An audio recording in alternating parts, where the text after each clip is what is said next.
ఈరోజు శ్రావణ పౌర్ణమి. శ్రావణ పౌర్ణమి అనగానే మనకి రాఖీ పండగ, జంజాల పూర్ణిమ జ్ఞాపకం వస్తాయి. కానీ ఈరోజు హయగ్రీవ జయంతి కూడా. జ్ఞానానందమయం దేవం నిర్మలం స్ఫటికాకృతిం ఆధారం సర్వ విద్యానాం హయగ్రీవం ఉపాస్మహే.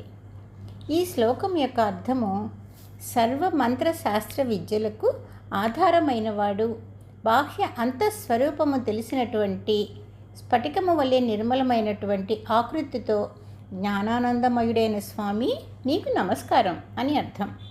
లోక కళ్యాణం కోసం శ్రీ మహావిష్ణువు ధరించిన అవతారాలలో హయగ్రీవ అవతారం ఒకటి. వేద పాఠశాలల్లో, సంస్కృత పాఠశాలల్లో చదువుల తల్లి సరస్వతితో పాటు పూజ చేస్తూ ఉంటాం. ఈ హయగ్రీవ ఆరాధన వల్ల వాక్శుద్ధి, బుద్ధి, జ్ఞానము కలుగుతాయని పెద్దలు చెప్తారు.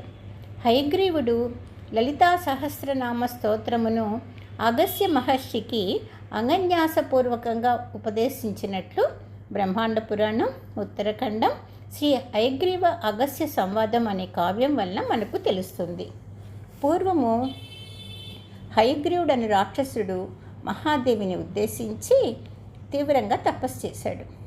సంతృప్తి పొందిన మహాదేవి ఏ వరం కావాలో కోరుకో అంది. హయశీర్షుడు ఏ ప్రాణి వలనను తనకు మరణం రాకుండా ఉండాలని వరము కోరుకున్నాడు. ఆ కోరిక సృష్టికి విరుద్ధం కదా అని మహాదేవి అంటే, అతడు నాలాగా ఉన్న ప్రాణి చేతిలో మరణించేటట్లు వరం ఇవ్వండి అన్నాడు. అప్పుడు మహాదేవి సృష్టిలో అటువంటి వారు ఉండరు కదా అని అనుకుంటూ అదే ఆలోచించి సరే అని వరం ఇస్తుంది. వరం లభించింది అని గర్వంతో రాక్షసుడు అందరినీ బాధించడం మొదలుపెట్టాడు. ఆ బాధలు భరించలేక దేవతలు అందరూ విష్ణుమూర్తి వద్దకు శరణ విడడానికి వెళ్ళారు. విష్ణుమూర్తి వారి బాధలు త్వరలో తీరుతాయని అభయమిచ్చాడు.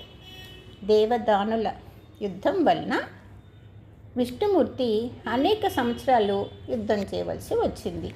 ఒకరోజు అలసిపోయి తను ఏ వింటితో యుద్ధం చేస్తున్నాడో ఆ వింటిని తల కింద పెట్టుకొని నిద్రపోయాడు.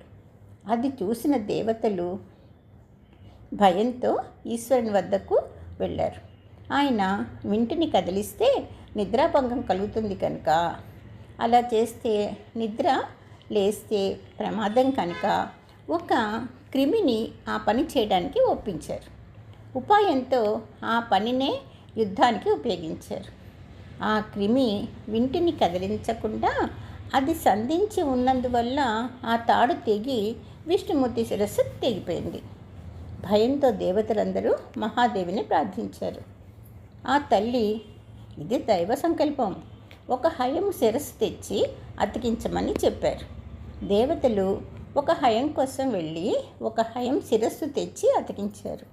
ఆ విష్ణుమూర్తే హయగ్రీవుడు అయ్యాడు.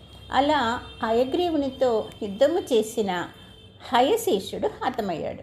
ఈ సందర్భంలో శ్రావణ పౌర్ణమి రోజునే జరిగింది కనుక హయగ్రీవ జయంతి శ్రావణ పౌర్ణమి రోజున అయింది.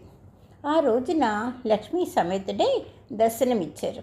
జ్ఞాపక శక్తి పెరగడానికి, సమయస్ఫురణకు, వాక్శుద్ధికి హయగ్రీవ ఆరాధన చెయ్యాలి. స్వామిని తెల్లని పూలతో పూజించి శనగ గుగ్గిళ్ళు, క్షీరాన్నము నివేదించాలి.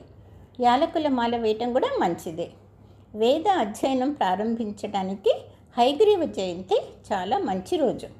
సర్వ మంత్రశాస్త్ర విద్యలకు ఆధారమైన హయగ్రీవ మహాలక్ష్మి అనుగ్రహం మనమందరం పొందుదాం.